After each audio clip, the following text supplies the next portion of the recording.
From Prophet Muhammad saw to 1917, Al-Masjid Al-Aqsa had a very unique place in the life of Prophet Muhammad saw for many reasons. Firstly, as Al-Masjid Al-Aqsa was central to the lives of many of his fellow prophets with whom he shared an exceptional bond, as the Islam taught by Prophet Muhammad, peace be upon him, is a continuation, completion, and perfection of the religion and message of monotheism preached by all the prophets of Allah, including Prophet Adam Prophet Nuh Prophet Ibrahim of whom Prophet Muhammad saw was a descendant through his son Ismail Prophet Musa Prophet Dawood Prophet Suleiman and Prophet Isa to name a few. Al-Masjid Al-Aqsa also by definition had a central place in his life and heart.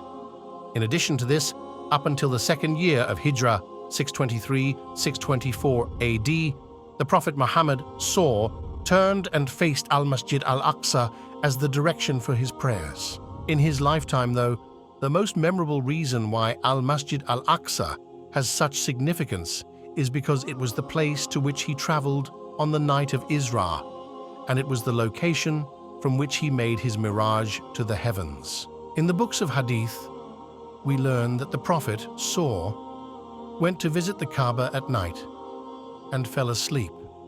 The angel Gabriel, then awoke him and led him to a winged white beast named Buraq. It was on Buraq that the Prophet then made the journey to Jerusalem, a journey that would typically take 40 days, in just one momentous night. On reaching Jerusalem, the Prophet met and led all the previous prophets in prayer at the site of Al-Masjid Al-Aqsa, and then embarked on the mirage to the heavens.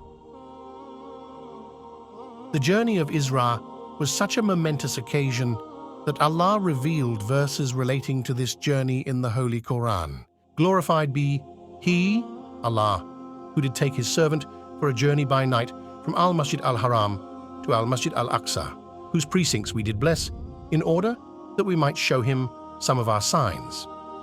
Verily, He is the all-hearing, all-seeing. 17. After the death of the Prophet Muhammad, the second Caliph of Islam, who was also a close companion of the Prophet Muhammad, Umar ibn al-Khattab, entered and mercifully liberated Jerusalem, accompanied by 40,000 Sahaba, on the invitation of the Christian leader at the time, without shedding blood and with the guarantee of protection for the lives, property, and places of worship of others within the city who wished to remain there. As Umar's personality and characteristics closely resembled and matched those of the liberator of Jerusalem foretold within scriptures, the people of the city were quick to embrace and accept his rule. As mentioned earlier, when he arrived at the site of Al-Masjid Al-Aqsa in 637-638 AD, he didn't find a place of prayer, but rather a plot of land that had been left barren and had been used as a rubbish tip by the Romans. Upon seeing this, he took the responsibility to remove the waste with his own hands and to rebuild Al-Masjid Al-Aqsa.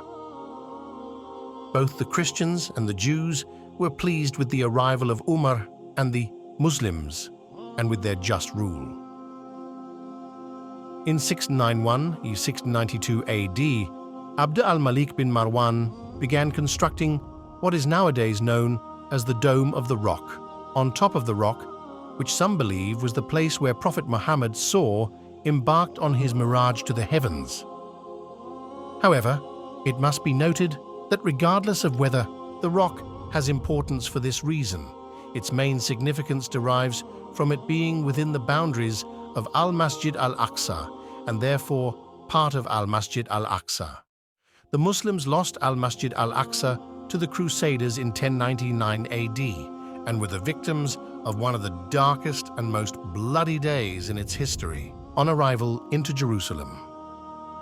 The Crusaders announced that they would not take any prisoners, resulting in a large proportion of the Muslims fleeing to Al-Masjid Al-Aqsa in order to seek refuge. The Crusaders later entered the Blessed Masjid and massacred thousands of Muslims inside. Al-Masjid Al-Aqsa was then converted into a palace, and it took 88 years before the Muslims reclaimed it in 1187 under the leadership of the great leader Salahuddin Ayyubi. His reclamation of Jerusalem and Al-Masjid Al-Aqsa was reminiscent of Umar ibn al-Khattab's liberation 5 centuries earlier, and was a stark contrast to the actions of the Crusaders just a generation prior. Like Umar ibn al-Khattab, Salahuddin Ayyubi did not allow a massacre of civilians or soldiers, and after reclaiming Al-Masjid Al-Aqsa, he also used his own hands to clean the blessed land and famously sprinkled rosewater through the masjid.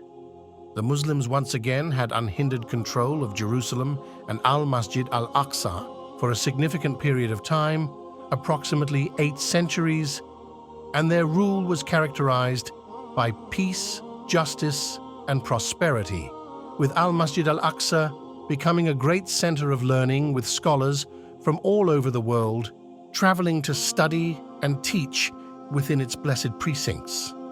Throughout almost this entire period, the Christians and Jews were provided safety and protection, and their rights were respected as people of the Book.